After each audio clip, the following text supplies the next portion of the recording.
आम्ही महायुतीचा उमेदवार आमचा विजयी होईल. शेखर गोरे नाराज आहेत असं सोशल मीडियावर सातत्यानं चालू आहे, तर काय?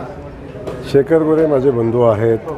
त्यांनी उमेदवारी मागितलेली होती आणि त्यांचा उमेदवार त्यांना मिळावी अशी त्यांची भावनाही होती आणि भावना असणं साहजिक आहे.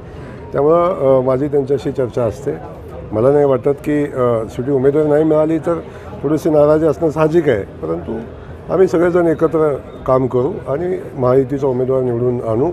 नक्की त्यांनाही योग्य ठिकाणी संधी पक्ष देईल आणि त्यांच्याही पाठीशी पक्ष उभा राहील. मुख्यमंत्र्यांवर टीका करते, आपल्यावर टीका करते, आपल्यावर टीका करते. काल लोकप्रतिनिधीच होता, पण शेतकऱ्यांच्या लाडकी बहीण आहे. आंदोलनात सुद्धा आपल्यावर टीका केली. अरे बाबानो, माझ्या लाडक्या भगिनी आहेत त्या, पण त्यांना लोकशाहीनं दिलेला अधिकार आहे आणि आता जेव्हा राजकीय अस्तित्व शोधायला लागतं तेव्हा कुठंतरी आपलं अस्तित्व जिवंत ठेवायला कुणावर तरी बोलायला लागतं. बोलला तरच चर्चा होते. जर त्या बोलल्या नसत्या तर तुम्ही आता मला प्रश्न विचारला असता का?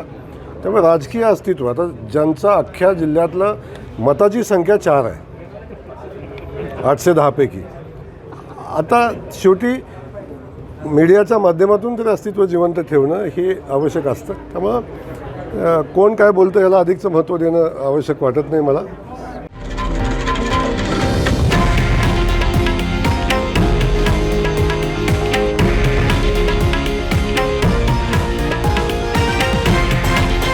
हे आहे देशातील नंबर 1 न्यूज नेटवर्क आणि आपण पाहत आहात TV9 मराठी, एकमेव.